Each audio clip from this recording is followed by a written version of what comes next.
dia. Primeiramente, eu gostaria de cumprimentar as avaliadoras, professora Manuela Alves, professora Virgínia, agradecer a presença e a disponibilidade. Estendo os meus agradecimentos ao meu orientador, minha família e amigos que aqui estão presentes. Meu nome é Rebeca Barbosa, sou estudante do curso de Letras, Português e Inglês, e hoje, sob a orientação do professor Lauro Inácio, irei apresentar o meu trabalho de conclusão de curso. Esse trabalho ele está situado no âmbito da literatura brasileira e tem como título Gregório de Matos, o poeta baiano, que desafia os padrões da historiografia e periodização literárias. Para introduzir o contexto da pesquisa, é importante destacar que as teorias da historiografia e da periodização, elas desempenham um papel fundamental na organização da literatura brasileira. Tais teorias, elas sistematizam a literatura brasileira em períodos. E esses períodos, eles são marcados por data de publicação de obra e também por acontecimentos históricos. Para dar legitimidade à existência desses períodos, os teóricos que se enveredam por essa abordagem, eles atribuem uma série de características para cada período. Em tese, as obras que são produzidas durante a vigência desses períodos devem conter tais características. Desse modo, observa-se que segue-se um viés puramente cronológico. E seguindo esse viés, são inseridos no mesmo grupo autores que escreveram em épocas semelhantes, ainda que eles possuam estilos de escrita e abordagem completamente distintos. Outro ponto que se observa é que muitas obras, no que concerne às suas características, elas estão alinhadas a um determinado período, mas por questões de data, elas estão inseridas em outro. Um exemplo emblemático dessa problemática é o caso de Gregório de Matos Guerra. O poeta baiano ele está inserido no período barroco. Alguns de seus escritos são condizentes com o que se é esperado desse período, mas alguns de seus escritos, mais especificamente os seus escritos satíricos, contêm traços do que se convenciona a outros períodos posteriores a eles. Assim sendo, em vista dessa particularidade, chegamos à problemática da nossa pesquisa, que visa elucidar a seguinte questão: de que maneira a poesia satírica de Gregório de Matos incorpora traços de outros períodos, especialmente do realismo, e como isso desafia a rigidez da periodização literária. Partindo dessa questão, o presente trabalho ele tem como objetivo identificar elementos atribuídos à escola literária do realismo nas seguintes composições: juízo anatômico dos achaques que padeceu o Golfo da República, em todos os membros, inteira definição do que em todos os tempos é a Bahia, descreve o que era naquele tempo a cidade da Bahia, contemplando nas coisas desde o seu retiro, e atira com seu ápace como quem a nado escapou da tormenta. Ao vigário da vila de São Francisco, que por ser demasiado ambicioso, era muito malquisto dos fregueses. A fim de cumprir com os objetivos estabelecidos, o estudo ele foi conduzido em uma pesquisa de natureza descritiva e abordagem qualitativa. Como fonte de dados, utilizamos livros conceituados no campo da história da literatura e também artigos científicos e trabalhos acadêmicos. O trabalho ele encontra-se estruturado em 3 capítulos. O primeiro capítulo, intitulado A Problemática da Historiografia e Periodização Literária, irá traçar um panorama da inserção do componente histórico no estudo da literatura. Trazemos as motivações, aliado a isso todos os problemas que advêm dessa inserção. No segundo capítulo, realizamos um posicionamento do autor Gregório de Matos entre o período do barroco e do realismo. Para isso, a gente fez uma divisão em 3 subtópicos. O primeiro subtópico vai abarcar a vida e a obra do autor. O O segundo subtópico vai trazer as conceituações da ciência da historiografia e da periodização sobre o período barroco. E o terceiro subtópico vai tratar também das conceituações dessas teorias, mas para o período realista, que acreditamos ser o que melhor abarca alguns dos escritos satíricos do autor. E o terceiro capítulo, ele vai tratar da análise literária. Referente à análise literária, o corpus da nossa pesquisa, ele contém 5 poemas, mas por questões de aproveitamento de tempo, irei apresentar o resumo dos achados de 3 poemas, que acredito que ilustra melhor o que pretendemos apresentar com essa pesquisa. Esses poemas, eles foram retirados da coletânea Poemas Escolhidos de Gregório de Matos, organizada por Wisnik em 2010. A partir disso, analisamos os seguintes aspectos: estrutura textual, métrica, rima, aspectos temáticos e intertextuais. A partir da exploração dos temas e da intertextualidade, buscamos comprovar textualmente que os tópicos literários, eles não se constituem como exclusividade de um período ou de outro, mas eles perduram ao longo de toda a literatura. E, por fim, exploraremos as características da periodização. Iremos explorar se o poema se adequa aos moldes que são preconizados para o período barroco.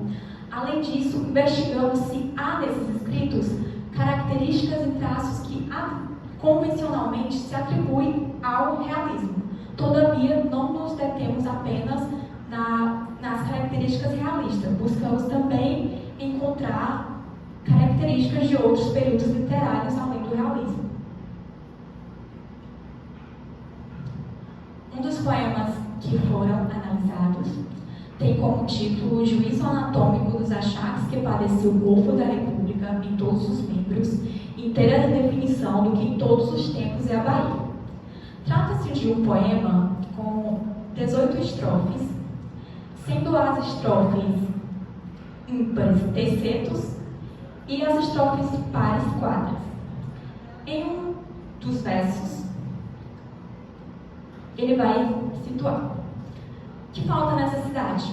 Verdade. Que mais possua desonra? Honra. Faltam mais que se lhe ponha? Vergonha. A partir disso, percebemos que o poema é construído através de perguntas e respostas. Essas perguntas e essas respostas, elas vão rimar entre si.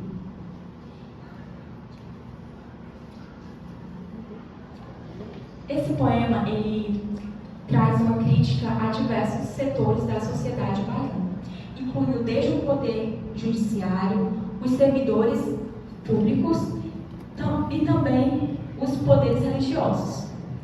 Com isso, ele dialoga com outras obras da literatura brasileira e também da literatura portuguesa que apresentam essas mesmas denúncias. Citamos a obra Memória de um Sargento de Milícias, de Manuel Antônio de Almeida, que, assim como o poema, traz a concepção da justiça injusta. No trecho que destacamos, essa caracterização ela é apresentada por meio de citações à mitologia. Outro poema, outra obra que encontramos foi Alto da Barca do Inferno, de Gil Vicente, que, além de condenações a outros setores da sociedade, irá trazer a mesma crítica que o autor Gregório de Matos apresenta no poema que analisamos. E, por fim, citamos a obra Memorial do Convento de José Saramago. Como citei anteriormente, o poema analisado ele apresenta críticas aos setores religiosos. Com isso, um ponto muito destacado é a quebra dos votos celibatários por meio de sacerdotes da Igreja Católica. No Memorial do Convento vai trazer a menção do relacionamento ilícito do Dom João V com freiras e também o relacionamento do frade com uma ama.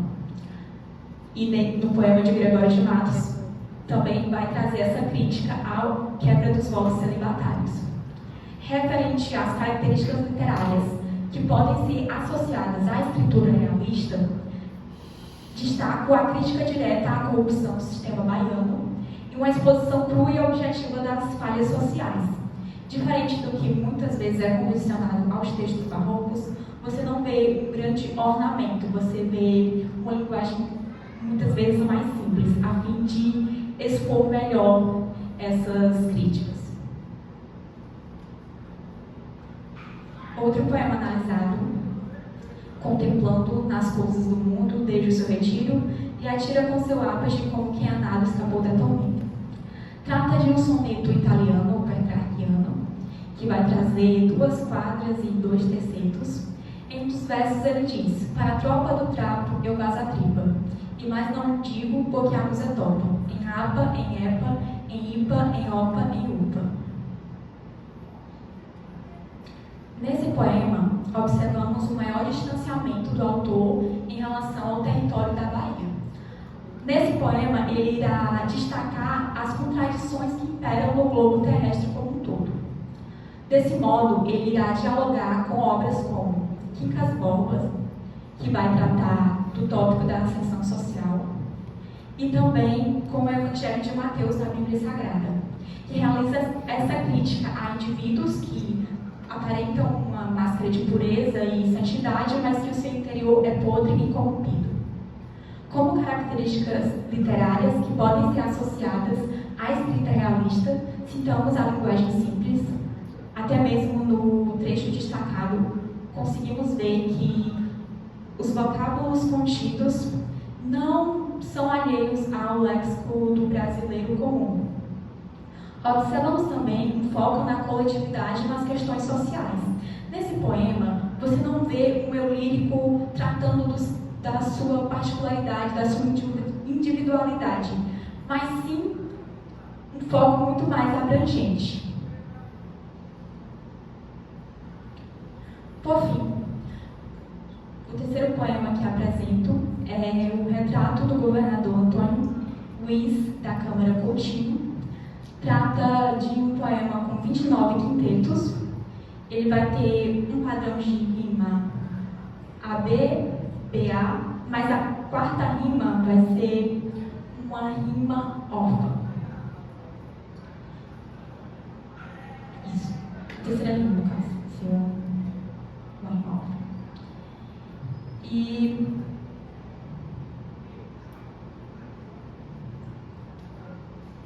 nesse poema, ele vai fazer um retrato vertical do governador, e os mínimos detalhes da sua aparência física vão ser esmiuçados, desde aspectos do rosto, do corpo, e essa descrição ela é bastante similar ao que se observa nas cantigas de escárnio do trovadorismo.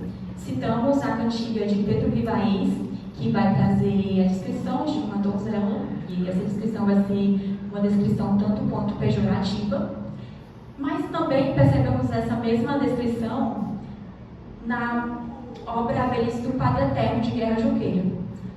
Mas essa descrição será direcionada a um homem religioso, mas ainda assim, a questão da animalização, que é utilizada por Gregório de Matos nesse poema, também é utilizado por Guerra Junqueira, ao fazer uma aproximação entre o sacerdote e um porco.